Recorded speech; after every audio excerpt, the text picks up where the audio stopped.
Alkış alayım ben. Hatta onların bir derneğimizin bir web sitesi var.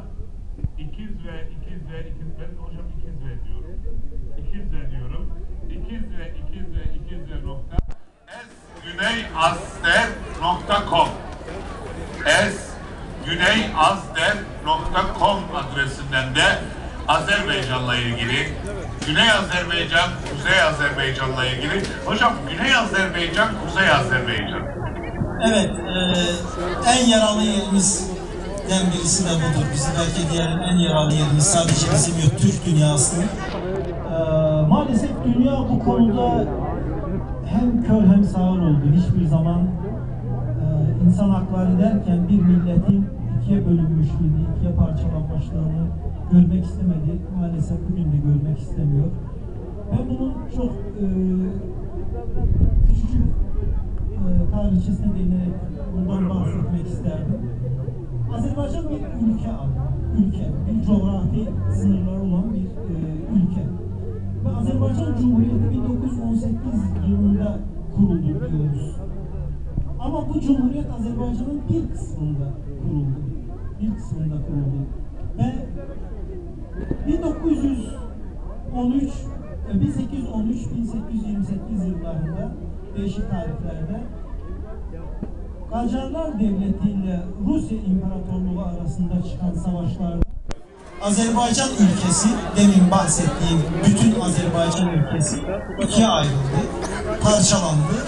Araz Nehri'nden kuzey, biz bugün ona Kuzey Azerbaycan diyoruz kendi aramızda.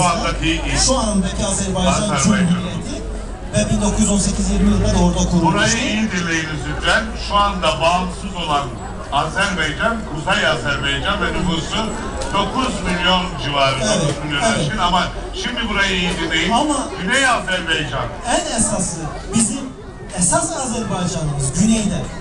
Araz Nehri'nin güneyinde bugünkü İran adlı devletin sınırları içerisinde, orada gayri resmi rakamlara göre 30 milyona yakın, 25 diyorlar, 30 diyorlar, Azerbaycan Türk yaşıyor. Ve ben burada küçük bir haşiye de çıkmak isterdim. Azerbaycanlı diyorlar Azerbaycan'da ve birçok yerlerde, ama bizi sevmeyenler ve yabancılar bize Türk diyorlar. Doğrusunu onlar söylüyorlar. Çok güzel. Aynen öyle. Bugün Ermenistan'da siz Azerbaycanlı kelimesini duymazsınız. Onlar Türk derler. Veya İran'da Farslar bize Türk derler.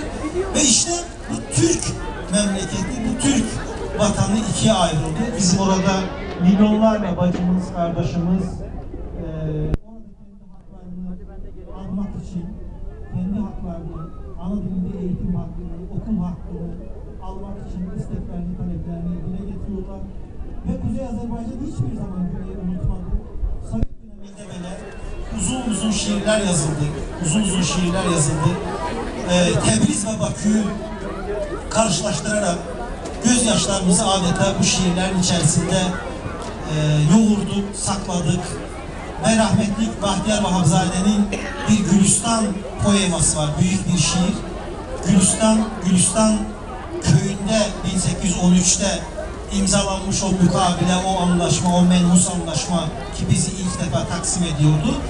Onunla ilgili yazmış ve ondan dolayı da bir ev hapsine mahkum edilmiş Sovyet döneminde. Çok ağrılı, aynı zamanda insanı milli bilince, aynı zamanda bağımsızlık isyanına çağıran, araylayan bir poemadır, bir şiiriyattır. Oradaki kardeşlerimize de buradan milyonlar kez selam gönderiyorum. Kucak dolu selamlarımızı gönderin. Evet, biz biriz, bir canlıyız. Güney Azerbaycan'ımızda da, Kuzey Azerbaycan'ımızda da, Türk dünyasına, bütün insanlara alkışlıyoruz. Ben şunu diyorum Ahmet Bey, hani diyorlar ya, işte Türkistan diyorlar, Türkiye diyoruz biz buna. Adriyatik'ten Çin Seddi'ne kadar bir hayal. Hayır, o hiçbir zaman hayal olmadı. O hep gerçek oldu. Bugün de gerçektir. Sadece biz onu daha ileri düzeye taşımaya çalışıyoruz ve bunu başaracağız biz. İnşallah.